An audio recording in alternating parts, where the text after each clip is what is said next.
Envie de te lancer dans les commandes d'illustration avec des clients type illustration de livres, création de mascottes, affiches publicitaires? Cette masterclass regroupe tous mes meilleurs conseils avec un e-book bonus récapitulatif et un plan d'action pour définir clairement tes offres à toi. Initialement, c'était un cours qui était payant, mais je pense qu'il peut en aider beaucoup, donc j'ai eu envie de vous en faire cadeau pour célébrer les 3 ans de la chaîne. Merci du fond du cœur de suivre ces aventures, pour vos commentaires, pour vos encouragements, vos visites en convention. Merci, merci, merci pour tout. Et à l'occasion de l'anniversaire de la chaîne, j'ai encore un autre cadeau.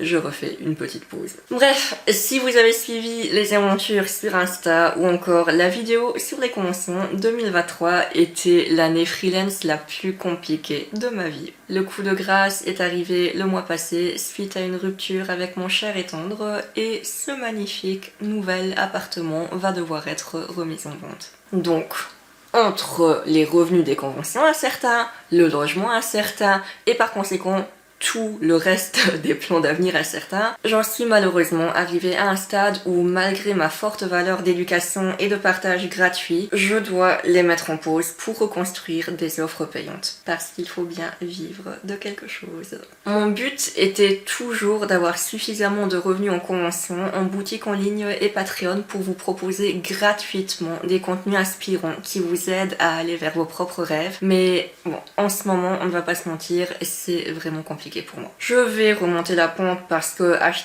#girlboss, mais il me faut un peu de temps pour reconstruire de nouvelles bases vraiment solides. Du coup, j'en appelle exceptionnellement à votre bienveillance. Si tu aimes cette chaîne et que tu souhaites me soutenir tout en continuant à avancer dans ton propre parcours créatif à toi, ma priorité actuelle est de relancer Patreon en répondant à vos demandes régulières, de rouvrir les cours de dessin et surtout les coachings individuels. Concrètement, pour le prix symbolique d'un café à 5 € par mois, il y aura chaque mois de nouveaux cours de dessin, mes stratégies et avancées business mensuelles pour te montrer la vraie vie de freelance et un accès illimité à la librairie privée d'une centaine de cours, d'entraînement dessin, de projets clients commentés, de mangas, etc. Pour ceux qui veulent s'améliorer en dessin, je rouvre les sessions commentées avec des corrections, des conseils et exercices pour te guider selon ton niveau et tes besoins spécifiques. Pour ceux qui veulent commencer à monétiser leur création, je te propose un coaching business où on attaque en détail tout ce que tu veux.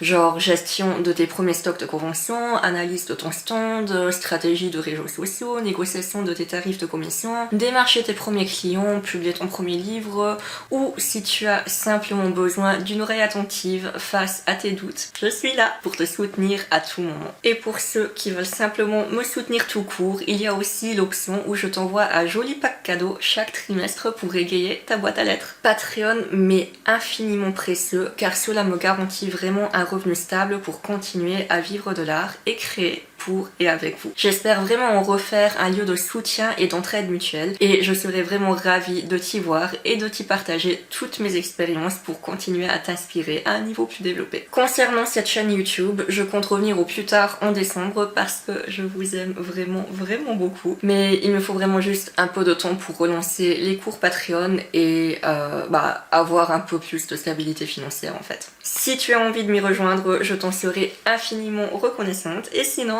enjoy cette masterclass et on se revoit en décembre.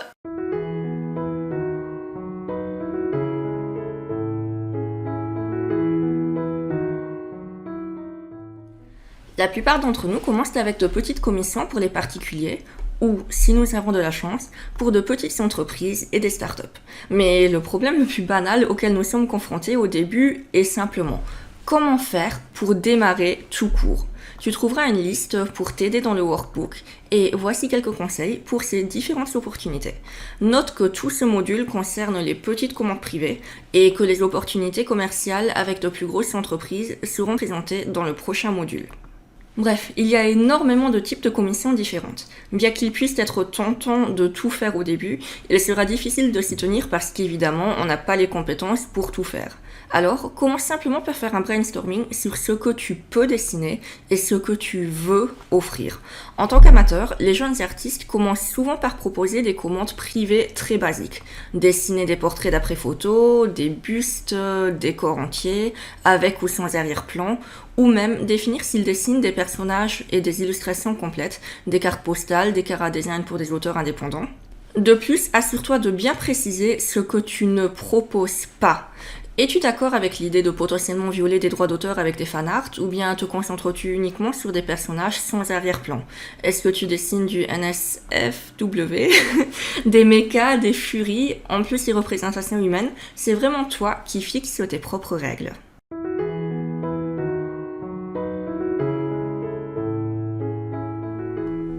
Fixer ses tarifs est un sujet si important et l'un des plus horribles casse-têtes pour les artistes. Honnêtement, si tu ne fais que commencer, je ne pense pas que cela ait beaucoup de sens de trop parler de tarification et nous y reviendrons dans le prochain module où tu seras prêt à te lancer ou bien où tu travailles déjà en freelance et tu t'occupes de commissions commerciales plus importantes. Si tu es comme la plupart des artistes en herbe que je connais, encore adolescents et ou débutants, alors je suppose que ton art n'est pas encore aussi génial que tu le penses. Et non, ce n'est pas du tout pour te vexer, c'est juste un fait. Mes propres dessins avaient aussi beaucoup de lacunes quand j'ai commencé. Avant de penser à des prix sérieux, je veux que tu travailles sur ta confiance et ton estime de soi. D'abord, est-ce que tu te sens confiant pour demander de l'argent pour tes illustrations? Demander de l'argent est une chose dont nous avons souvent honte en tant que dessinateurs, surtout parce que nous dessinons depuis notre enfance. C'est quelque chose que nous aimons et qui nous vient naturellement, et nous avons probablement aussi eu l'habitude d'offrir des dessins à nos amis et à notre famille pendant des années. Alors, comment pouvons-nous oser demander de l'argent maintenant? À cela s'ajoute souvent la peur aussi de ce que les gens vont penser de nous et la société qui nous dit que l'art ne peut pas être un vrai métier et qu'il n'est pas juste de vivre de sa passion. Alors, revenons à ma question. Est-ce que tu te sens confiant pour demander de l'argent pour tes illustrations? Et combien te sens-tu capable de demander selon ton niveau de compétence et ton expérience? Prends juste le premier type de commande que tu aimerais offrir et le premier tarif aléatoire qui te vient à l'esprit. Habituellement, c'est le prix avec lequel tu te sens à l'aise. Ou bien, essaye comme ça. Prends quelques numéros au hasard et vois comment tu te sens. Disons que tu veux offrir des portraits à l'encre d'après des photos de gens. Est-ce que tu te sens à l'aise de demander 50 €? Non, ça te fait transpirer et ton cœur s'emballe. Mais qu'est-ce que tu en dirais de 15 €? Alors là, pas du tout. Tu te sens amer, comme si quelque chose n'allait pas. Maintenant, 30 €? Oui, là, c'est parfait.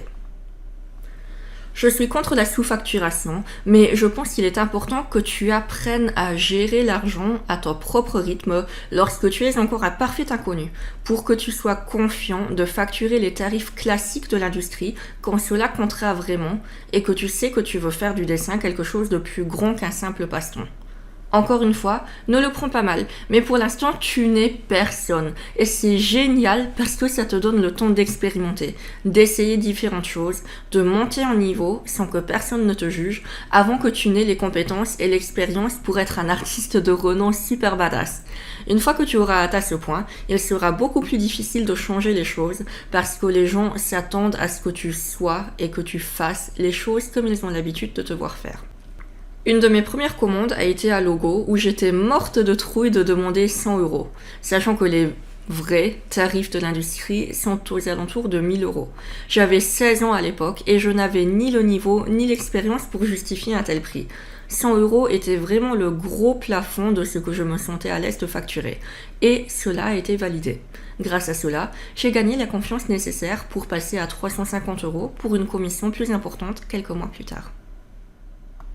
Le but ici est juste de commencer à faire passer l'inconfort de demander de l'argent pour tes dessins, surtout si tu veux évoluer et gagner ta vie avec par la suite. Tu dois te sentir à l'aise avec l'argent et accepter que tu le mérites.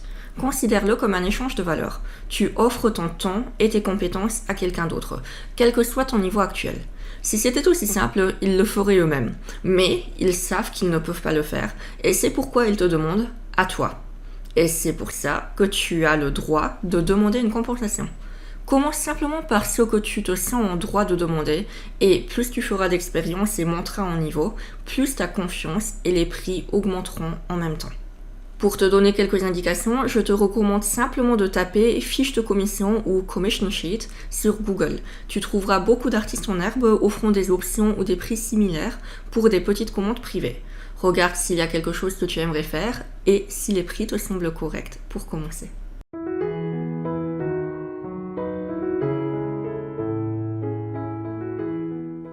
Quel que soit ton niveau, en tant qu'artiste, les gens qui te demanderont de travailler gratuitement sont à passage obligatoire. Parce que bon, il y a des tonnes d'avantages pour toi, ça t'offre tellement de publicité et tu seras exposé à leur public. Non, sérieusement, ne le fais pas. Ma réponse en tant que freelance maintenant est que la pub ne paye pas mes factures et tout est dit avec cette seule phrase. Si quelqu'un ne veut pas payer ne serait-ce qu'un petit montant, il ne respecte pas ton travail et il ne te respectera pas non plus durant tout ce processus. Et ne le crois pas s'il te promet de la soi-disant gloire ou de la publicité. Une fois, j'ai trouvé un client pour une entreprise en ligne qui m'a demandé de dessiner une 12aine de photos pour son nouveau site web gratuitement en promettant que plein de gens verraient mes travaux. Le bon plan quoi. Tu sais comment ça s'est terminé ? Une fois le site en ligne, je n'ai même pas trouvé mon nom. J'ai dû faire CTRL F dans la section des crédits pour me retrouver écrite si petite là-dedans qu'aucune personne normale ne serait jamais venue à l'idée de lire ça. Le problème du travail gratuit, c'est qu'il ne paye pas tes factures. Et souvent, le plus important, il t'apporte de la frustration. Comme nous l'avons dit, les clients qui ne veulent pas payer ne te respectent souvent ni toi, ni ton style, ni tes valeurs et t'imposent leur travail et leurs idées. Comme ce n'est souvent pas en accord avec qui tu es et que tu le fais pour la célébrité, qui ne viendra jamais d'ailleurs, ce sera très frustrant de passer des heures, parfois des semaines à travailler gratuitement sur quelque chose d'imposé, sans aucun avantage pour toi, et cela détruit ta confiance au lieu de la construire. Un autre problème à plus grande échelle est que cela détruit lentement l'industrie de l'art dans son ensemble. Chaque jour, des illustrateurs se battent pour que les gens réalisent que l'art est un vrai métier qui doit être payé et essayent de faire accepter que oui, payer des sommes à 4 chiffres pour l'illustration d'une affiche est totalement légal. Si les gens s'habituent à ce que tout soit gratuit ou sous-payé, c'est toute une industrie qui va en souffrir. Alors assume et sois fier de ton talent. Donne des prix plus bas si tu ne te sens pas encore en confiance parce que tu débutes, mais au fur et à mesure des commandes, augmente tes prix petit à petit jusqu'à pouvoir fièrement afficher les tarifs aux normes de l'industrie. Pense bien qu'il ne s'agit pas que de toi. Tous les illustrateurs actuels et futurs qui veulent sérieusement vivre de l'art te remercieront. Maintenant, une petite note sur les exceptions. Oui, il y aura des fois où tu voudras travailler gratuitement. Je sais que ça peut paraître bizarre vu ce que je viens de dire, mais fais confiance à ton instinct. Est-ce que tu seras heureux si tu le fais gratuitement parce que c'est par exemple une cause qui te tient à cœur ou parce que tu sais que cette collaboration sera vraiment bénéfique ? Si tu ressens le moindre malaise, refuse. Si tu te sens à fond et que tu sens vraiment au fond de toi que ça en vaut vraiment la peine, alors vas-y. J'ai créé des bandes dessinées gratuitement pour Slam, un journal local, pendant des années. Mais la rédaction était adorable et m'a laissé toutes les libertés sur ce que je voulais faire, de sorte à ce que cela me donnait l'effet de bosser sur un projet personnel plutôt que sur une commande, et ils acceptaient aussi des interviews et des placements d'annonces pour mes projets perso de temps en temps. Slam et moi avions tous deux bénéficié de cette collab vu les conditions. Aussi, peut-être que tu veux gagner en confiance avant de commencer à faire payer. Alors tu pourrais par exemple offrir 2 commandes de portraits gratuits sur les réseaux sociaux pour t'entraîner et voir si tu es capable d'obtenir des résultats avant de lancer des commissions officielles payantes par la suite. Dans tous les cas, le travail gratuit doit toujours venir de ta propre décision et jamais de quelqu'un qui veut te l'imposer.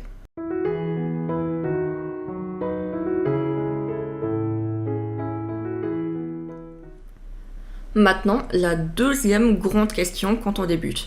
Comment trouver ses premiers clients ?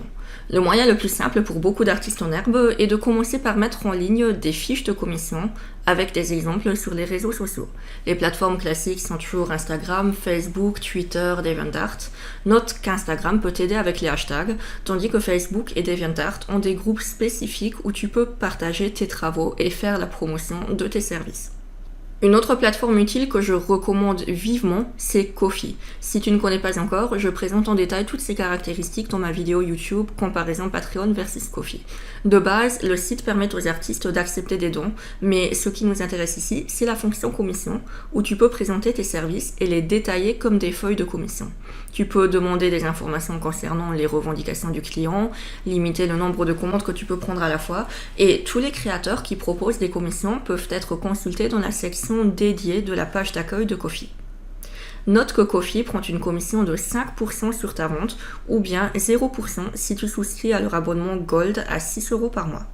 Parmi tous les réseaux sociaux, cela semble être la solution la plus simple car elle rassemble toute une communauté d'amateurs d'art et c'est pratique si tu veux rendre tes commandes plus officielles et avoir une page de présentation, exemple, message et paiement tout en un. Et bien sûr, tu peux toujours coupler cela avec des fiches de référence sur les réseaux sociaux qui renvoient par exemple à Ko-fi pour le paiement officiel. Ou bien, si tu en as envie, tu peux même le lier à ton site web perso et à une boutique en ligne qui n'appartiendra qu'à toi sans aucun frais intermédiaire. Si tu choisis les réseaux sociaux, je te recommande de rappeler régulièrement aux gens que tu fais des commissions. Cela peut être plus commercial, genre hey, j'offre des commissions à, 20€. Ou bien, cela peut être plus subtil. Par exemple, tu termines une commande et tu la mets en ligne avec mention « Je viens juste de terminer cette commande pour cet adorable client ». Ou encore, tu peux poster des stories avec tes aperçus en cours où tu mentionnes simplement « Je bosse sur une commande, recherche de croquis faits, je commence la coloration maintenant ». Surtout pour ceux qui ne se sentent pas à l'aise avec les tactiques de vente plus offensives, c'est une bonne façon d'informer les gens que tu es ouvert aux commissions.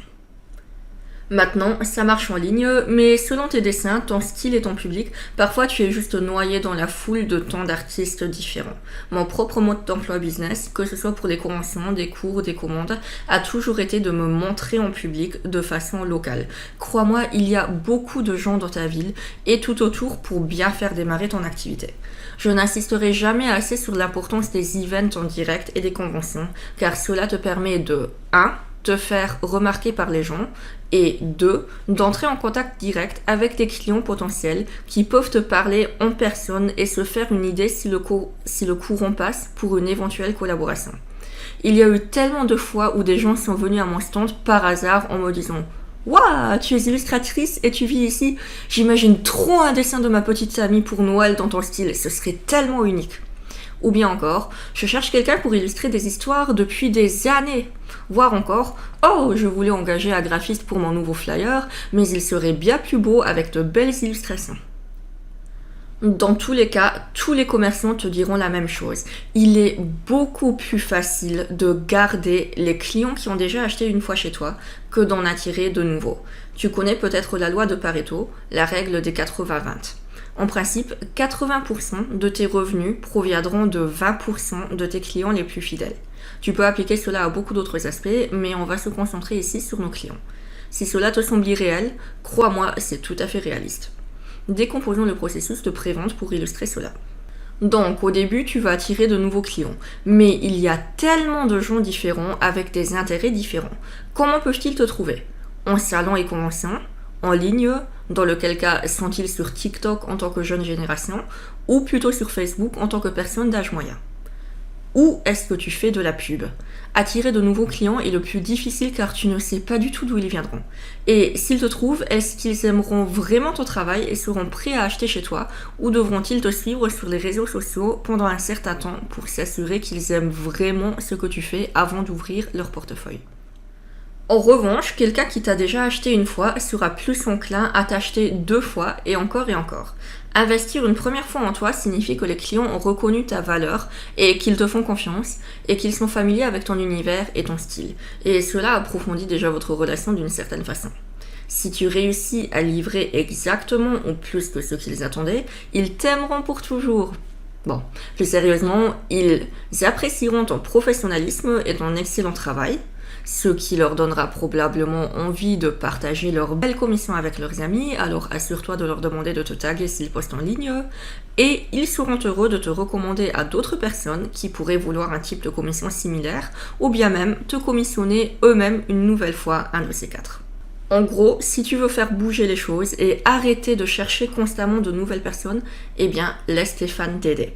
Et pour ce faire, tu vas produire de l'excellent contenu et garder tes clients heureux. Il n'y a rien de plus puissant que le bouche à oreille et c'est ce que tu devrais viser une fois que tu as sérieusement l'intention de monétiser ton art. Tu connais sûrement un ami qui est tellement excité par un nouveau film et qui te dit à quel point il est génial. Et tu finis souvent par t'y intéresser aussi. C'est le pouvoir du bouche à oreille et c'est de la publicité gratuite. Et sérieux, on est beaucoup plus enclin à prendre des recommandations de personnes en qui on a confiance que venant d'inconnus avec des publicités payantes au hasard sur les réseaux sociaux, n'est-ce pas? Il existe un essai intéressant écrit par Kevin Kelly dont tu trouveras la version complète dans le workbook. 1000 vrais fans. Le concept est simple. Toute personne créative n'a besoin que de 1000 vrais fans pour vivre décemment. Si tu peux les faire te payer 100 € par an, tu auras 100 000 € pour vivre par an. Et bien sûr, ces chiffres sont relatifs. Peut-être qu'ils te paieront plus ou que tu n'auras même pas besoin de 100 000 balles pour survivre. Mais bon, tu comprends l'idée. Tes vrais fans seront les gens qui aiment ton travail, qui te recommandent, qui partagent tes nouveautés, qui achètent tes derniers produits et services. Ils voient la valeur de ta production et ils font passer le mot pour t'aider à atteindre du nouveau public. Et cela s'applique vraiment à tout, que ce soit pour des services comme des commissions ou bien encore des produits physiques.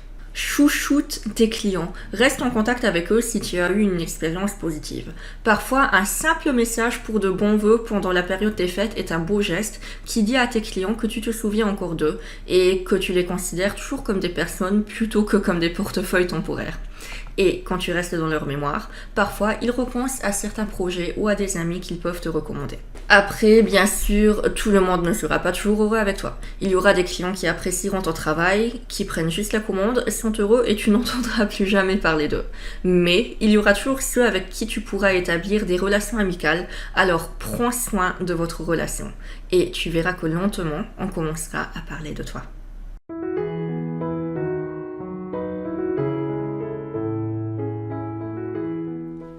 Pour de petites commandes privées comme celles de nos fiches de commission, ça reste généralement assez simple et facile.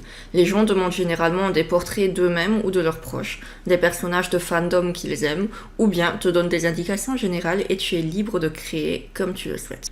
La première étape que je te recommande vivement, quoi que tu fasses, est de demander une description claire de ce que l'on attend de toi et des références si nécessaire. En général, tu envoies un croquis que le client valide ou demande d'ajuster légèrement et tu finis tout le travail en solo et c'est déjà terminé. Comme on parle souvent de petits paiements qui ne dépassent pas 100 €, tu peux demander le paiement complet. S'il te plaît, ne commence jamais à travailler si tu n'as pas reçu au moins un acompte. Les gens qui ne veulent pas payer dès le début ne voudront probablement pas payer plus tard ou retarderont le paiement par la suite. Même si tu es débutant, protège-toi. La première commission de logo dont j'ai parlé, j'ai dû demander 3 ou 4 fois avant d'être payé. C'était vraiment seulement 100 €, mais soudain c'était la fin du mois et le client avait des dépenses imprévues, il devait attendre sa prochaine paye, etc. Avec une autre commande, j'ai attendu presque 6 mois avant d'être entièrement payé, car le petit ami avait rompu avec ma cliente et elle était trop dévastée pour me contacter. Donc bref, protège-toi. Bien que ces petites commissions ne nécessitent pas un super gros contrat, établis au moins tes conditions et directives générales afin que les deux parties sachent à quoi s'attendre. Cela peut inclure le format de description du projet, les délais de livraison ou la deadline potentielle et la façon dont la commande finale sera envoyée. En ce qui concerne les fichiers, tu devras définir comment tu vas envoyer la commission terminée. Si c'est un original, quels sont les coûts supplémentaires par la poste, avec ou sans suivi, encadré ou non. Ou bien, le client habite à proximité et peut venir récupérer l'œuvre chez toi. S'il s'agit d'une création numérique ou d'une œuvre traditionnelle qui est numérisée, assure-toi qu'elle est d'abord numérisée en haute résolution, au moins 300 dpi pour une bonne qualité. Cependant, pour te protéger, n'envoie jamais le fichier acheté avant d'avoir été payé intégralement. On ne sait jamais. Une fois que les gens ont le fichier complet, ils n'ont plus de raison de te payer. Alors pense bien à demander d'abord un acompte et le paiement complet. Et on voit toujours les aperçus ou les étapes intermédiaires à valider dans une qualité qui permette au client de reconnaître ce que tu as fait, mais pas assez bonne pour qu'il puisse l'utiliser. Et si tu fais du digital, évite d'envoyer le PSD, car on ne sait jamais, certains clients pourraient être tentés de modifier ton dessin parce qu'ils pensent qu'ils en savent beaucoup plus que toi. Par exemple, en changeant les couleurs ou la typographie, et ça a l'air horrible après. Le pire, c'est que ton nom y sera associé, même si ce n'est pas toi qui l'as fait. Enfin, sache que les commandes privées ne donnent à tes clients aucun droit sur ton dessin et se limitent à être accrochés à leur mur à la maison ou à être affichés en ligne pour se vanter auprès de leurs amis, selon ce que vous avez décidé. Dans tous les cas, cela reste strictement privé et ils n'ont pas le droit de revendre ou réimprimer ta commande pour gagner de l'argent. Comme on verra dans le prochain module, il y a des droits commerciaux à payer pour tout cela. En ce qui te concerne toi, tu es toujours le créateur de ton art et tu peux le reposter en ligne car cela permet de construire ton portfolio et de montrer aux clients potentiels ce que tu as déjà fait avec d'autres clients. Bien que tu aies le droit de poster, sois respectueux, surtout si tu as dessiné quelque chose de privé comme des portraits. Sauf si le client te le permet explicitement, évite de poster son vrai nom et les photos originales. Même si tu veux montrer à quel point ton dessin ressemble à ton portrait, sois sensible à la vie privée des gens. Demande aussi si tu peux le poster immédiatement ou non. C'est particulièrement important pour les projets commerciaux où les clients voudront présenter ce que tu as dessiné en avant-première, mais aussi pour les commandes privées, c'est parfois pour un anniversaire ou un cadeau spécial et tu ne voudrais pas gâcher la surprise en le publiant sur tes réseaux sociaux si la personne à qui il est destiné ne l'obtient que dans 3 semaines. Dans tous les cas, ceux-ci sont les conseils les plus importants que tu peux généralement utiliser pour commencer à faire tes commandes, surtout les petites commissions privées. Construis ta confiance, sois clair sur ta valeur et sur le fait que tu mérites d'être payé. Acquiers d'abord de l'expérience avec de petites commandes et ensuite tu voudras peut-être devenir plus sérieux avec des travaux plus importants.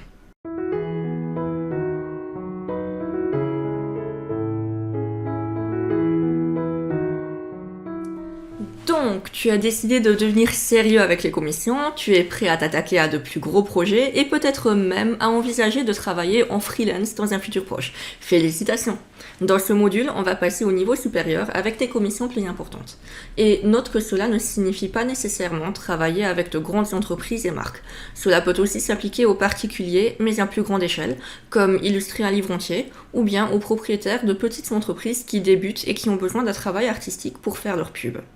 En gros, cette section est consacrée aux commandes à long terme destinées à être présentées au grand public. Bien que nous conventions souvent en acceptant tous les contrats qui nous tombent dessus lors de nos débuts, maintenant c'est le moment de s'arrêter et de clarifier ton style de dessin et ta niche. Ça veut dire que tu vas décider de ce que tu veux vraiment dessiner et t'y tenir.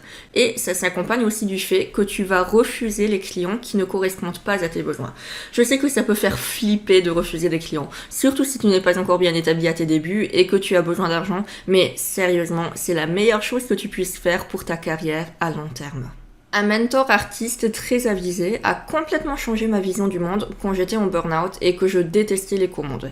Il m'a dit qu'il y a 2 types d'artistes, les remplaçables et les irremplaçables. Les artistes remplaçables sont ceux qui peuvent dessiner n'importe quoi et s'adapter aux demandes des clients. La plupart du temps, c'est pour des projets où les commanditaires ont juste besoin d'un artiste et ne se prennent pas nécessairement la tête si c'est toi ou ton voisin. Ils t'ont demandé, mais si tu refuses ou si tu es trop cher, ils passeront à leur prochain choix. Ils ont souvent une idée précise en tête, une deadline fixe, et bien que tu sois le bienvenu pour faire des suggestions, ton identité personnelle se perd souvent d'une manière ou d'une autre parce qu'elle ne correspond pas nécessairement au projet, et les clients ne s'y connaissent généralement pas trop avec le milieu de l'illustration. En général, ce type de projet peut être une brochure d'information ou bien un livre à illustrer. D'un autre côté, les artistes irremplaçables sont ceux qui ont développé leur propre univers et qui sont si cohérents dans ce qu'ils font que les gens ne penseraient même pas à les voir faire autre chose. Les clients les approchent parce qu'ils veulent quelque chose dans leur style unique, parce qu'ils savent qu'ils sont parfaitement adaptés à cette commande spécifique.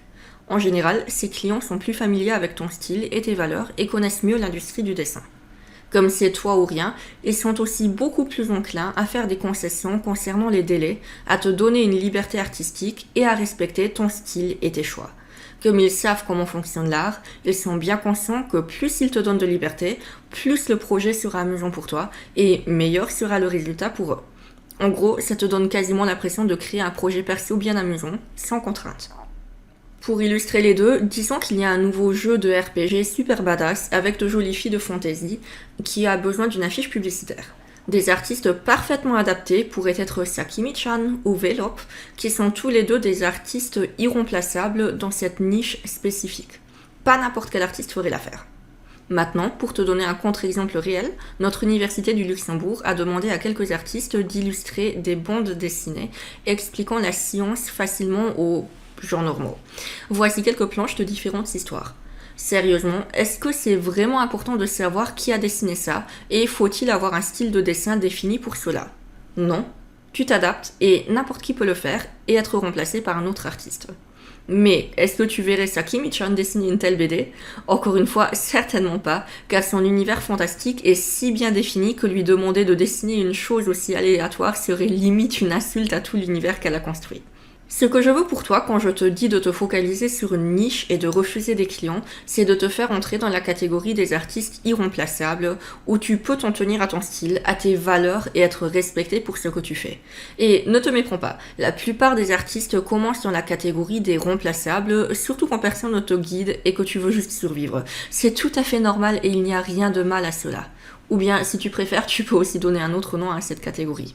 S'il n'y avait pas de tels artistes, on aurait beaucoup moins de produits illustrés, plus généralisés, et tout aurait l'air très très banal et ennuyeux. Certains artistes que je connais réussissent très bien à gagner leur vie avec de tels projets, et sont tellement professionnels et capables de s'adapter tout en restant en quelque sorte fidèles à leur propre identité. Un artiste local que j'ai toujours admiré est Andy Gannon, qui arrive toujours à rester fidèle à son identité visuelle, quel que soit le projet, qu'il soit personnel ou professionnel.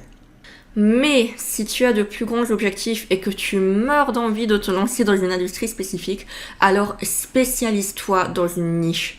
Je suis peut-être irrationnelle pour suivre ton corps et tout le tralala, mais je pense que c'est tellement important à mentionner. Mon grand rêve a toujours été d'illustrer pour des marques de luxe et de mode, mais quand j'ai commencé à travailler en freelance et que j'ai vu combien il serait difficile de gagner décemment ma vie parce que j'essayais de tout gérer seule sans pouvoir demander conseil à personne, j'ai commencé à paniquer et j'ai accepté toutes les commissions qu'on me proposait juste pour l'argent. Bon, après, bien sûr, certaines étaient sympas, avec des clients adorables, mais j'ai perdu de vue ce qui était important pour moi. J'ai essayé d'adapter mon style à chaque client pour ne pas les perdre, pour leur faire plaisir, et j'ai fini par avoir un portfolio sans aucune personnalité. Et vraiment, tu peux penser que l'argent et la gloire sont ce qui fait tourner le monde comme je l'ai pensé moi aussi. Mais ça n'en vaut vraiment pas la peine si tu es stressé et malheureux. J'ai travaillé sur des projets renommés qui, je pensais, m'apporteraient de la célébrité. J'ai bien gagné mon argent et j'ai atteint but après but, mais cela ne m'a pas rendue heureuse car j'ai tellement abandonné mon identité que j'ai fini par dessiner des choses en totale opposition avec mes valeurs. Si tu connais mon style, je suis totalement pour des beautés parfaites et l'industrie de la mode glamour et idéalisée. Et j'ai été prise dans certains travaux politiquement corrects célébrant les handicaps, l'obésité, et bien sûr je les respecte et tout le monde devrait être représenté, mais ce n'est pas moi. Il y a d'autres artistes qui auraient été bien plus adaptés que moi pour ces travaux. Après avoir plusieurs clients qui me disaient constamment que dessiner des personnes minces était mal, que les petites filles et ados se sentiront mal dans leur peau en voyant mes dessins, j'ai commencé à avoir honte de mon propre style artistique et je pensais qu'il y avait quelque chose qui clochait avec moi. Et c'est là que je suis tombée en burn-out et que je ne pouvais plus tenir un crayon sans trembler de dégoût et je m'étais juré de ne plus jamais dessiner de ma vie. Et vraiment, il n'y a rien de plus horrible que de penser en fait que tu as trouvé le métier de tes rêves et de le voir se transformer en cauchemar à cause de choix stupides dictés par la peur. Si ça ne te dérange pas de commencer petit et de gagner décemment ta vie avec plein de projets différents, ça marche, c'est parfait, alors amuse-toi et fais-le. Mais si tu t'y résous par désespoir parce que tu penses que tes vrais rêves sont trop grands et trop effrayants, tu finiras par te sentir horrible et te détester toi-même et le monde. Si c'est important pour toi, fonce. Et souviens-toi que tu n'es pas seul. On est là pour toi. L'Académie a été créée pour empêcher les jeunes artistes de faire les mêmes erreurs que moi et pour obtenir les conseils que je n'ai pas pu obtenir moi-même. Donc, souviens-toi, je suis là pour toi. Cette communauté est là pour te soutenir de toutes nos forces, d'accord? Et si c'est important pour toi, donne-toi les meilleures chances de réussir. Donc, revenons à nos préoccupations concernant le fait de trouver ta niche et si ton but est de te lancer dans une industrie spécifique. Un client potentiel veut savoir ce que tu es capable de faire avant de commander en fonction de ton portfolio. Il veut savoir que tu es capable de dessiner de façon consistante et qu'il obtiendra un résultat similaire à ce qu'il voit sur ton site. Maintenant, si ton portfolio contient un large éventail de techniques, de styles, de dessins, d'univers différents, comment cela peut-il rassurer le client? Peut-être qu'il est tombé amoureux de ton style A, mais comment peut-il être sûr que tu seras capable de le reproduire pour sa commande si tu dessines aussi en style B, C, D, E et F? Ton portfolio donne le ton et présente parfaitement ton univers. Si on te demande un échantillon gratuit, tu as le droit de refuser ou bien de facturer, car c'est du travail comme un autre. Et souvent, cela signifie que le client ne correspond pas forcément à ton style et ton univers. Pour attirer le type de client que tu veux, tu devras créer un portfolio qui montre que tu es effectivement adapté à cette industrie spécifique. Y a-t-il des commandes types qui sont souvent demandées? Ou bien regarde les illustrateurs déjà établis dans ce domaine. Bien sûr, tu ne copies jamais leur travail. Contente-toi de voir quel type de commission les clients demandent habituellement et ensuite crée tes propres fausses commissions. Je vais prendre l'industrie de la mode, de la beauté et du lifestyle parce que c'est ce que j'ai le plus recherché. Il y a souvent des affiches pour différents types de produits, alors j'ai commencé à construire mon portfolio avec des illustrations qui pourraient servir d'affiches publicitaires pour des magasins. Ça a effectivement marché car une petite fille a acheté un jour mon artbook perso et sa grand-mère a vu par hasard cette illustration esthétique et elle en a commandé une nouvelle pour décorer dans son salon de beauté. N'hésite pas à créer des mises en page complètes avec des textes publicitaires et du graphisme, car cela aidera vraiment tes clients potentiels à voir un produit final, plutôt qu'une simple illustration. Pour les impressions à plat, j'ai fait par exemple une carte de fidélité et une illustration lifestyle en imaginant qu'il s'agirait d'illustrer un article de magazine sur l'ergonomie au bureau.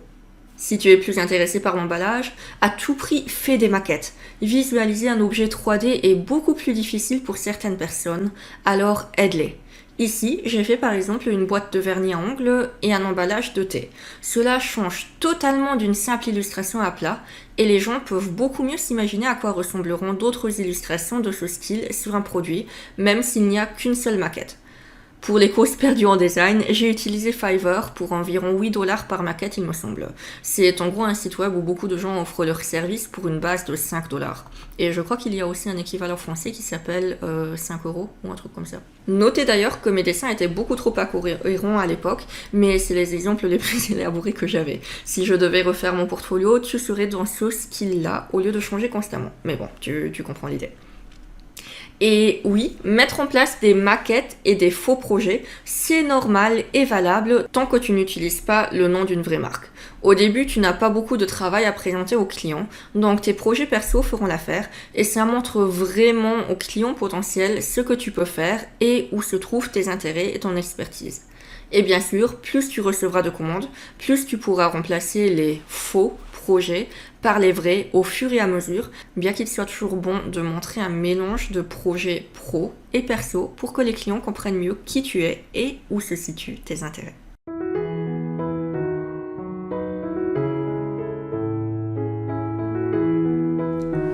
Revenons une nouvelle fois au plus grand casse-tête des artistes, la tarification qui est encore plus embêtante ici. Ouais!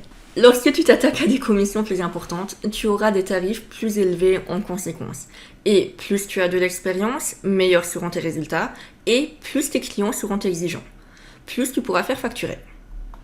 Les prix peuvent varier d'un illustrateur à l'autre et j'ai remarqué que c'est un peu un sujet super secret dont personne ne veut ouvertement parler. Mais il existe cependant quelques directives de l'industrie pour les types de travaux les plus courants comme les affiches publicitaires, les couvertures de livres, les illustrations d'encarts de magazines, etc.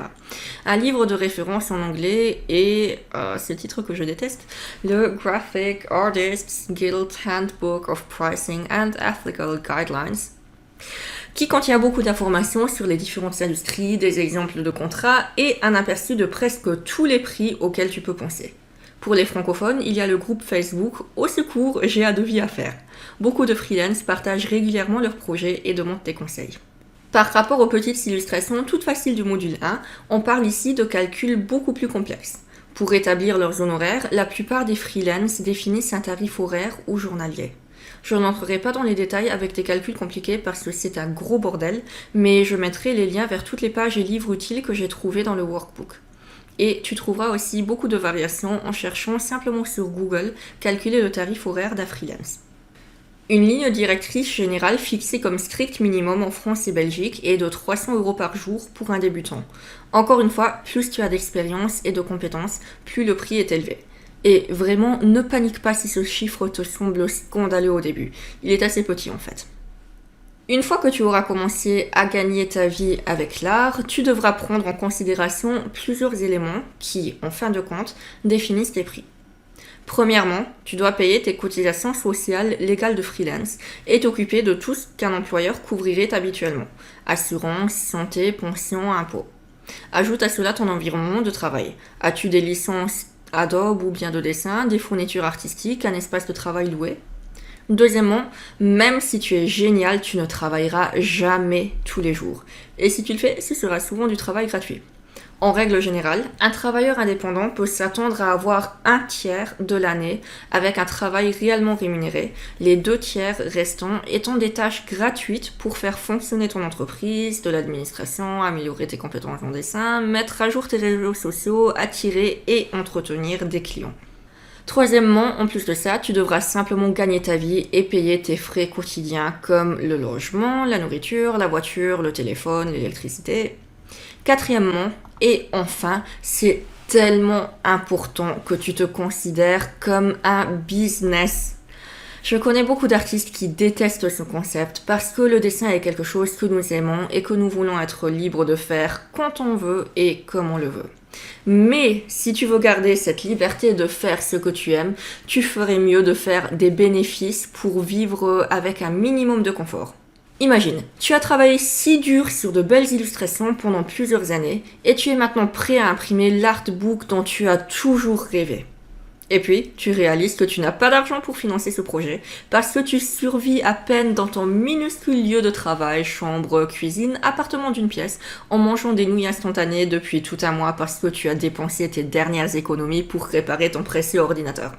Bon, d'accord, je vais un peu loin, mais sérieusement, arrêtons le mythe de l'artiste fauché. Tu dois gagner assez d'argent pour vivre normalement, comme tout le monde, point. L'art et le business peuvent être de bons amis.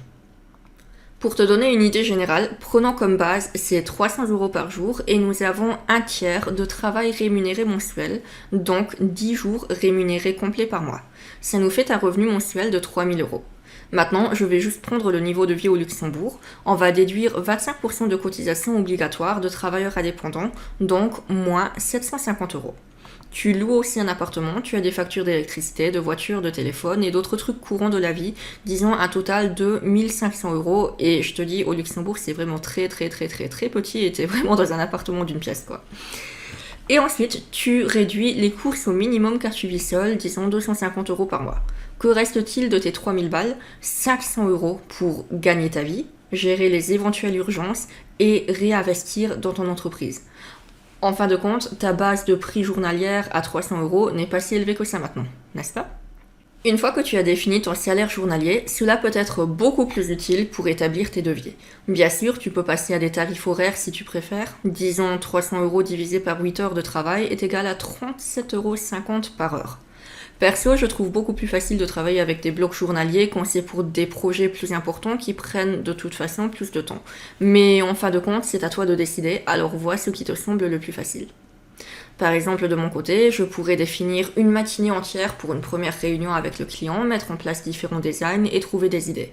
Ensuite, un après-midi complet pour l'esquisse de l'illustration complète et une journée complète pour colorier. Ainsi, je peux calculer mes honoraires aux alentours de 2 jours et je les garde plus larges de cette façon, histoire de me protéger si je mets plus de temps avec des appels inattendus ou une exécution en dessin plus long. Parce que c'est vraiment bizarre de rajouter des frais après coup quand le client ne s'y attendait pas. Donc, attention quand tu établis ton devis, car tu pourrais être tenté de facturer uniquement la partie dessin. Souviens-toi toujours du temps que tu passeras au téléphone à répondre aux mails et à clarifier les choses. Crois-moi, ça peut parfois prendre le double du temps initial, alors je fais toujours le devis un tout petit peu plus large que prévu, parce que des retards et des imprévus vont certainement se produire. Si applicable, tu ajouteras également la TVA à ton devis. Et pour la partie encore plus délicate, il y aura une cession de droits et d'images. En gros, les gens payent pour l'utilisation publique de ton travail, par exemple pour les réimprimer sur des t-shirts ou pour présenter ton affiche publicitaire dans tout le pays. Plus la distribution est importante et plus de gens peuvent voir ta création, plus le prix des droits est élevé. Une petite entreprise qui veut par exemple distribuer ton dessin sur une tasse lors d'événements locaux sera moins cher que la grande multinationale alimentaire qui vend ton illustration sur des emballages dans des milliers de supermarchés à travers toute l'Europe. Encore une fois, je n'entrerai pas dans les détails car il y a beaucoup de variations, mais tu trouveras aussi des informations plus précises sur Google et des liens dans le workbook. Note également que s'il est utile d'avoir ton salaire journalier ou horaire, tu peux aussi envisager un forfait, surtout pour les plus gros projets nécessitant plusieurs illustrations. Prenons un exemple fictif quand j'aurais pu être débutante en freelance, j'aurais calculé par exemple, disons, 2 illustrations à 1 heure, une illustration à 2 heures, 3 à 30 minutes, et c'était vraiment le bazar, et je perdais souvent le client et moi-même à savoir en fait quelle illustration était tarifiée comment. Un autre artiste m'a alors dit de ne donner qu'un seul prix pour toutes les illustrations en prenant la moyenne.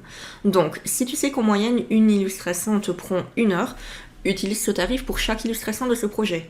Et peu importe si tu n'as passé que 20 minutes sur un dessin ou 2 heures, avec des projets aussi importants, cela s'équilibre généralement assez bien.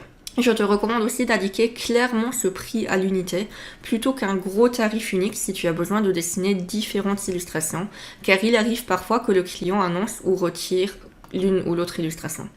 Surtout si tu travailles en fait sur des trucs éducatifs ou administratifs ou bien des livres.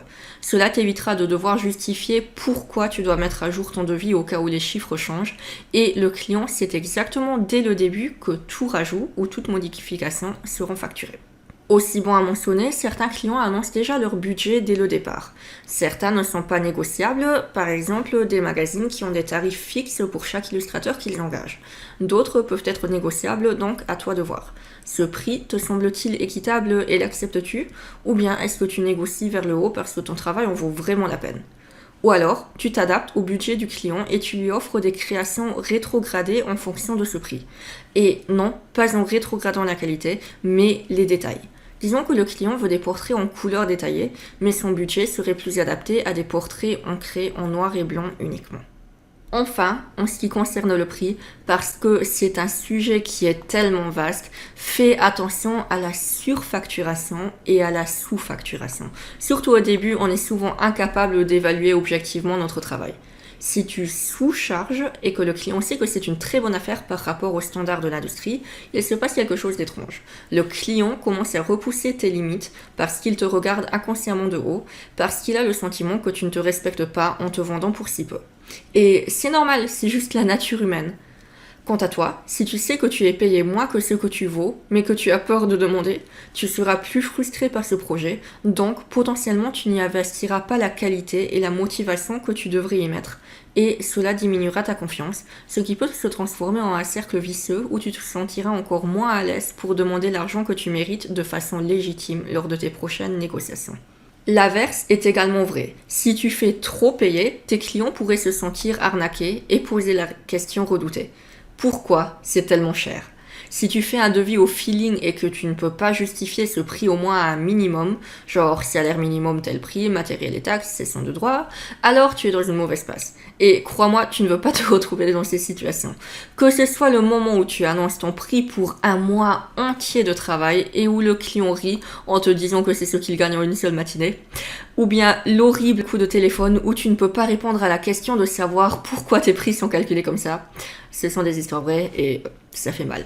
Je te recommande vraiment de calculer avec ton propre salaire horaire ou journalier, puis de le comparer avec les normes de l'industrie. Par exemple, si tu obtiens le double de la moyenne de l'industrie parce que tu es encore inexpérimenté et très lent, alors désolé, ça ne passera probablement pas. Une fois que tu connais tes différents types de commissions, tu auras plus l'œil pour faire des estimations après un certain temps. Et j'ai découvert que plus je savais ce que valait mon travail et combien de temps il prenait, plus mes calculs étaient harmonieux par rapport au taux généralisé de l'industrie. De toute façon, c'est à toi de décider. Le prix est le sujet le plus difficile pour beaucoup d'illustrateurs, mais comme tout le monde, tu es capable de le gérer. Et souviens-toi de t'en tenir à ce que tu vaux, même si tu as peur que ton offre est rejetée. Les gens qui négocient ou qui sont avares dès le début se révèlent généralement être de vrais cauchemars par la suite, donc mieux vaut les éliminer dès le départ. Ceux qui accepteront ton offre sans en discuter étaient généralement déjà conscients dès le départ de ton style et de ta valeur, et savaient qu'ils te voulaient dès le début. Et ils te respecteront aussi et te donneront plus de liberté pendant tout le processus. Mais tout commence par le respect de soi-même.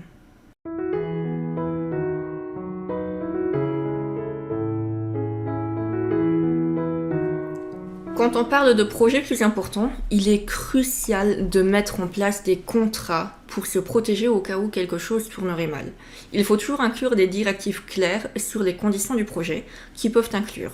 Premièrement, tes tarifs tels qu'ils sont indiqués sur le devis daté du jour X que tu demanderas au client de signer. S'il refuse de signer, c'est déjà mauvais signe et ce sera une personne très embêtante qui ne te respectera pas et il serait peut-être bon de la laisser partir avant que les choses ne se compliquent. Tu définiras aussi la cession de droit. Et ici, sois aussi précis que possible car on ne sait jamais et certaines personnes pourraient vouloir faire des choses qu'elles ne sont pas censées faire. Par exemple, tu peux inclure la distribution, genre seulement dans ta ville, nationale, Union européenne, mondiale. La durée, par exemple 6 mois uniquement pour une campagne publicitaire, 1 an, 2 ans, et non, à vie pour contourner le problème n'est pas légal. Et je sais de quoi je parle. Ensuite, combien d'impressions autorisées? Par exemple, 1000 ventes de livres. Avec quel format? Genre livre imprimé, e-book digital, flyer et bannière publicitaire uniquement. Voire même limitation à des publicités gratuites sur des objets promotionnels comme des marque-pages et cartes postales, mais toute monétisation sera soumise à un nouveau contrat. Je sais que ça peut paraître très sec, mais mieux vaut prévenir que guérir. Un autre aspect à mentionner est le déroulement de travail et les conditions, et combien de révisions tu fais avant que le client ne soit facturé en supplément. Ça peut paraître inoffensif, mais il y a des clients qui ne savent tout simplement pas quand ils doivent s'arrêter. Ils veulent bien faire et t'envoient des douzaines de mails chaque jour, mais cela te ralentit énormément parce que tu dois toujours traiter de nouvelles informations. Pour mes plus gros projets, j'avais l'habitude d'avoir entre 40 et 120 mails pendant toute la durée, avec un projet en stage final avec une douzaine de mails par jour. C'est juste trop et tu passes vraiment plus de temps à envoyer des mails et à chercher les dernières infos dans tout ce bazar, ce qui est très frustrant et te fait rejeter la faute sur ce stupide client qui te prend tant de temps et d'énergie. Mais tu sais quoi? En fait, c'est de ta faute parce que tu n'as pas été capable de définir des directives claires avant. Pour ton client, c'est peut-être la première fois qu'il travaille avec un illustrateur et il n'a pas la moindre idée de la façon dont ça se passe. Pour les projets à plus long terme, ils ont souvent de bonnes intentions quand ils le font, et quand ils font les choses comme ils le font en fait, parce que ce sont des employés qui sont payés pour être sur cette mission tout le temps qu'elle dure. Le temps et le salaire ne sont pas un problème pour eux. Mais pour toi, en tant que freelance, ce sont tes ressources les plus précieuses. Donc, à toi d'optimiser le processus pour qu'il soit le plus simple et le plus rapide possible. Pour reprendre un exemple concret dont tu auras également le déroulement complet sous forme de PDF illustré en bonus, on m'a demandé de dessiner une affiche de magazine avec 9 filles qui travaillent. Il s'est avéré qu'il s'agissait en fait d'une commande de Cara Design où les dames devaient être super définies avec beaucoup d'informations plus tard qui n'étaient pas dans le briefing initial. Quand tu mets en place ton déroulement et tes conditions, demande dès le début d'avoir toutes les informations et références nécessaires, car ajouter constamment de nouvelles pendant quelques semaines te rendra fou. Ajoute aussi des délais clairs pour chaque étape. Tu commences à dessiner quand tu as tous les fichiers. Le client reçoit tout pour validation le jour A et a plus de jours pour valider. Tu n'acceptes qu'une ou 2 révisions. Chaque nouvelle correction sera facturée de X% en plus du devis initial et retardera la date limite de chaque jour supplémentaire que le client met pour revenir vers toi. Encore une fois, ça paraît strict, mais définir clairement les choses dès le début fera gagner beaucoup de temps à tout le monde. Et crois-moi, les clients sérieux te respecteront encore plus pour ton professionnalisme. Tu peux même ajouter les informations les plus basiques et poser toutes les questions auxquelles tu peux penser avant d'établir ton devis et le contrat. Parce que souvent, le client ne sait pas et commence à avoir les idées pour tout changer après que tu aies établi ton devis. Par expérience personnelle, je suggère même de faire signer au client qu'il a bel et bien validé chaque étape par écrit aux dates prévues et qu'il ne peut rien modifier par la suite. Une fois, j'ai eu un client qui a validé le croquis final et lorsqu'il était colorié et terminé, il râlait parce que ce n'était pas ce qu'il voulait, parce qu'il pensait que le croquis final pouvait changer de forme pendant la coloration. Quand je lui ai dit qu'il avait validé l'esquisse finale, il a rétorqué qu'il n'avait pas capté que c'était définitif et a continué à me harceler pour des modifications. Parmi tes conditions, tu fixeras aussi tes limites claires sur le plan personnel. N'hésite pas à noter tes heures de travail. Je suis disponible du lundi au vendredi de 9h à 17h, sauf les jours fériés selon le calendrier luxembourgeois. Tout email ou appel entrant en dehors de ces heures sera considéré le jour ouvrable suivant. Oui, tu es un freelance et les gens ont tendance à associer cela à la personne qui est disponible 24 heures sur 24 et à repousser tes limites.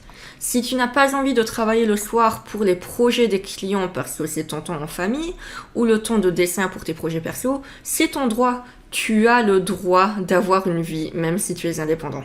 D'accord ? Juste avant mon burn-out, j'avais l'habitude d'animer des ateliers toute la journée, de rentrer à la maison et de commencer à travailler de 20h à 23h le soir sur des commandes, ainsi que durant les week-ends pour que les clients puissent avoir les esquisses à valider directement le lendemain à 8h du matin parce que les délais étaient tellement urgents.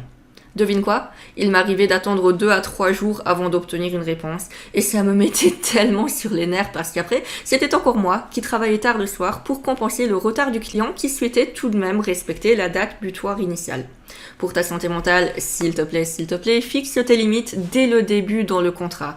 Et si le client prend son temps, ce n'est pas ton problème, le délai n'a pas été respecté. Regarde, client, t'as signé le contrat en pleine connaissance de cause de ce qui se passerait si tu ne respectes pas les délais, alors maintenant, t'assumes.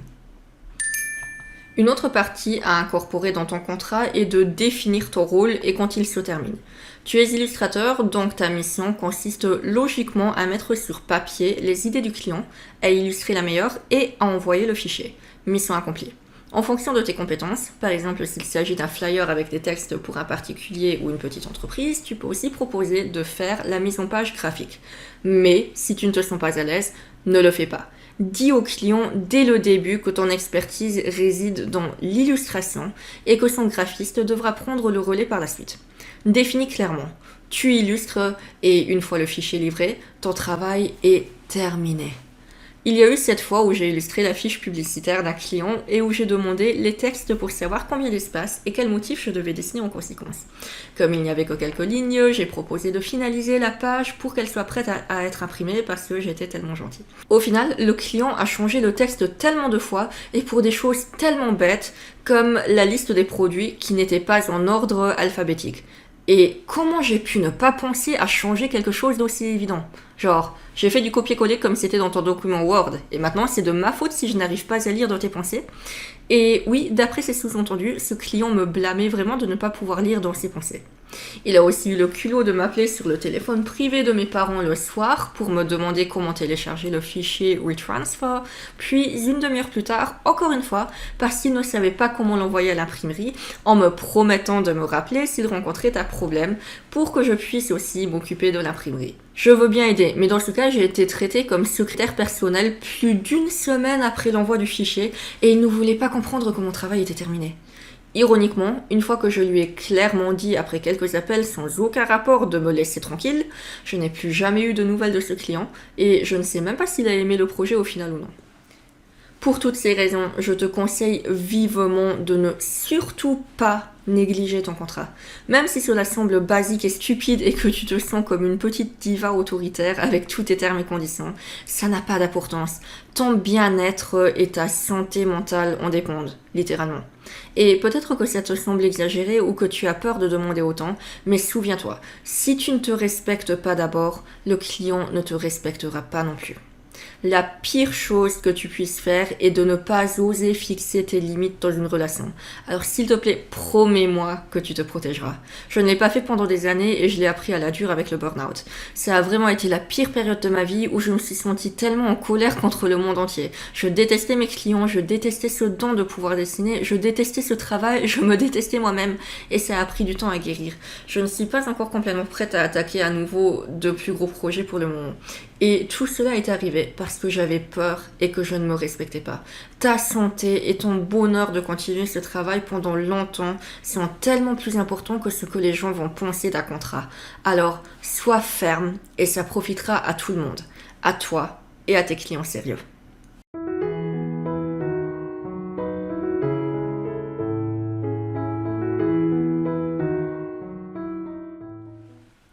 Bon, j'admets que la section sur les conditions a pu sembler assez dure. Alors je tiens vraiment à souligner que des clients adorables existent aussi. Il y a des clients qui sont tellement bien, qui te referont tomber amoureux de ton travail à chaque fois que tu auras affaire à eux, et qui te donneront le sentiment que l'humanité est faite d'amour et de gentillesse. Alors que tu établiras tes règles pour te protéger des clients difficiles, les bons clients les accepteront immédiatement, travailleront dans ce sens et te respecteront. Parce que, comme on l'a déjà dit, ce sont eux qui voudront vraiment ce que tu fais parce qu'ils adorent simplement ce que tu fais.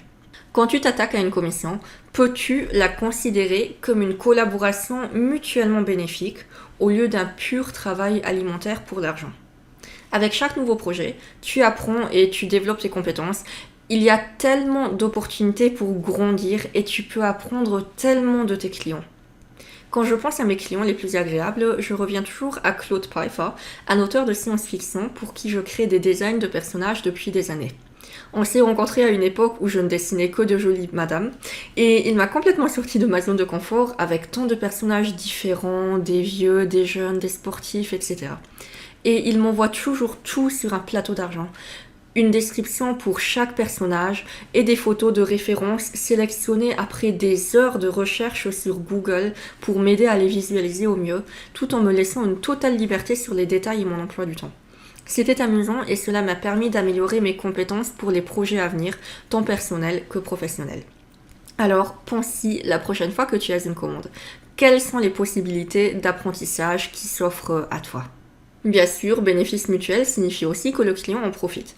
Un changement majeur de mentalité après mon burn-out a été d'essayer de comprendre mes clients en tant que personne et les émotions liées à ce projet. Évidemment, ils ne te donnent pas leur argent parce qu'ils veulent gentiment t'aider à gagner ta vie. Ils te donnent leur argent parce que c'est un projet important pour eux. Pourquoi te demandent-ils de faire ça ? Le fait d'embrasser leur pourquoi peut t'aider à te projeter beaucoup plus profondément sur le plan émotionnel et à proposer ton meilleur travail. Disons qu'un musicien te demande d'illustrer la cover de son prochain CD. Qu'est-ce qu'il y a derrière ? Il a besoin d'une jolie pochette pour vendre. Pourquoi ? Parce que vendre ses CD est sa façon de gagner sa vie, d'apporter du bonheur à ses fans et de continuer à faire ce qui lui tient vraiment à cœur. Avoir quelqu'un qui achète son CD, c'est la reconnaissance de son travail et de sa passion. Tu sais sûrement à quel point c'est génial de voir quelqu'un acheter un de tes produits, n'est-ce pas ? On est simplement reconnaissant et heureux que les gens soutiennent ce qu'on aime faire. Et je sais pas pour toi, mais quand j'y pense de cette façon, ça m'émeut vraiment et je sens que je veux faire de mon mieux pour les illustrations des clients parce que je sens au fond de moi combien c'est important. Les commandes ne sont pas seulement là pour la gloire et l'argent. Quand tu auras trouvé les bonnes, tu verras vraiment combien ce travail est beau et riche dans tous les sens du terme.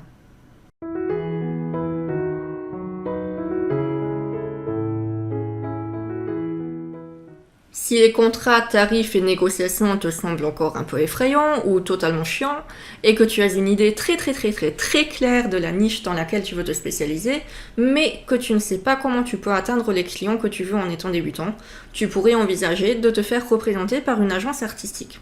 C'est un peu comme avoir ton manager personnel. Ton agent attitré s'occupe de trouver des clients qui correspondent à ton style unique, il s'occupe des négociations, des prix, des cessions de droits et des contrats. L'agence artistique représente différents artistes et a déjà sa clientèle établie. Ça peut être une façon pratique de travailler avec des grandes marques qui ne te considéreraient même pas en temps normal. Comme les marques n'ont souvent pas le temps de chercher le web avec la personne parfaite et veulent s'assurer que l'artiste sélectionné est sérieux, elles se tournent souvent vers des agences pour représenter leurs projets. L'agent peut alors sélectionner les illustrateurs qui conviennent le mieux à ses commandes spécifiques. Un autre avantage est que l'agence a généralement tes meilleurs intérêts à l'esprit et facture les frais typiques de l'industrie. Bien que les agences prennent un pourcentage sur tes ventes, je pense que les débutants demandent toujours trop peu de toute façon et n'osent pas demander plus ou sont complètement perdus avec le calcul des droits, donc ils finissent généralement quand même avec plus d'argent que s'ils avaient établi le devis eux-mêmes. Tu peux d'ailleurs être représenté par plusieurs agences car elles couvrent souvent des territoires différents. Fais attention par contre à ce qu'elles ne se chevauchent pas. L'agence A pour l'Europe et l'agence B pour l'Amérique fonctionnent bien ensemble, mais tu ne peux pas être dans l'agence C pour l'Europe complète et l'agence D pour la France et la Belgique uniquement, car elles voudront toutes les deux t'avoir comme talent exclusif. Quelques conseils pour entrer dans une agence artistique sont bien sûr être clair sur ta niche et spécialité et avoir de bons exemples qui aident les gens à visualiser ce que tu peux faire pour quel type de travaux. Différentes agences peuvent avoir des centres d'intérêt différents. Certaines se concentrent sur l'illustration de livres pour enfants, la mode et la beauté, la publicité. Regarde les artistes qu'elles représentent déjà pour voir si tes créations pourraient fonctionner dans ce sens. Les agences ont généralement une page de soumission où elles te donnent plus d'informations sur la façon de les contacter ensuite. Note qu'il y a bien sûr encore plus à savoir, même si je m'arrête ici, car je n'ai jamais été représentée par une agence.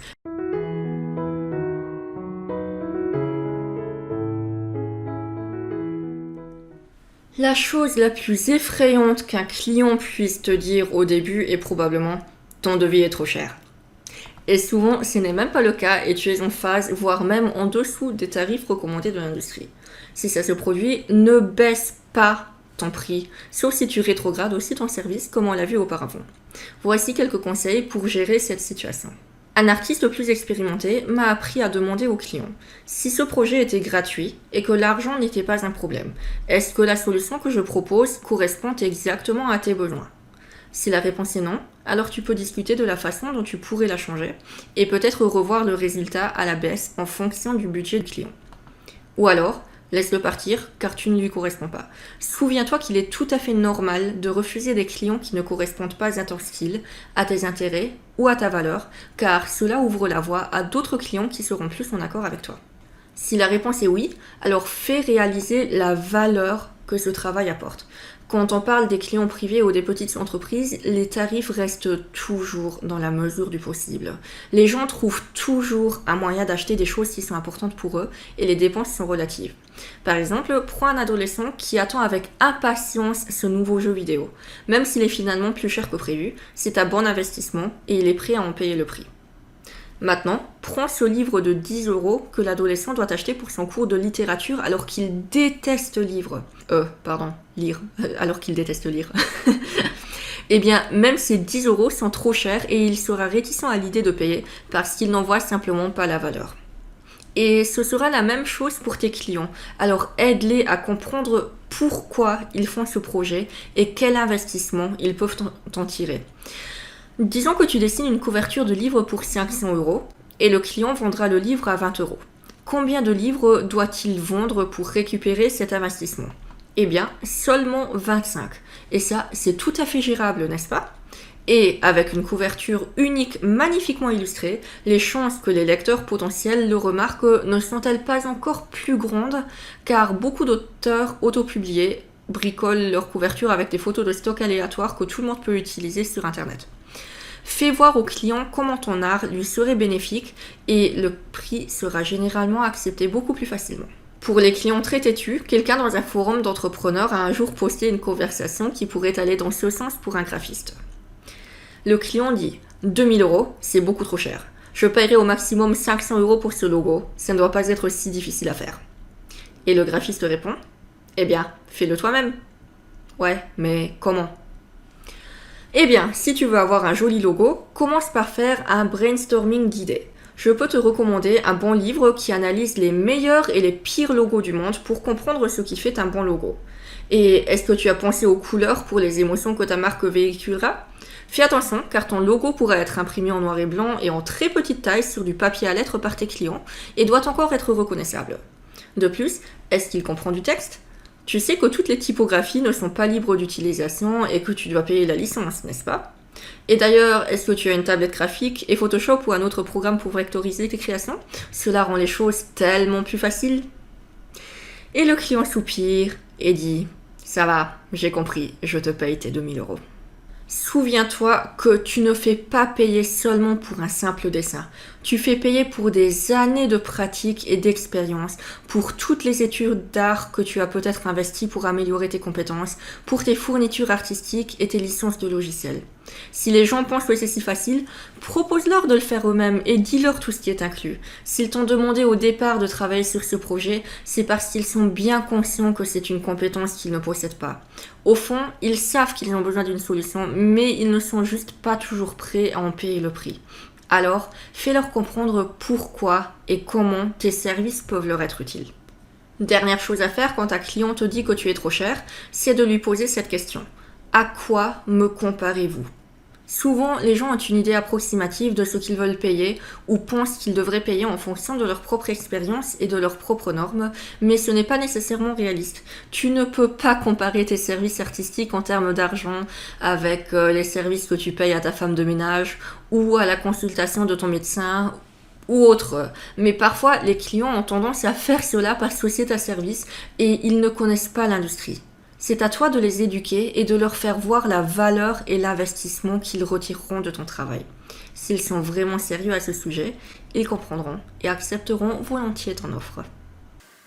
Donc voilà, j'espère que ce cours t'aura beaucoup appris et pour rappel, le workbook t'attend pour approfondir tes offres et passer concrètement à l'action pour trouver tes premiers clients, donc profites-en. Et si tu souhaites de l'aide plus poussée avec un suivi individuel entièrement adapté à ta situation, je suis à ton service sur Patreon avec des coachings aux places limitées. Tous les liens sont dans la description et merci beaucoup d'avoir suivi ce cours. On se revoit en décembre.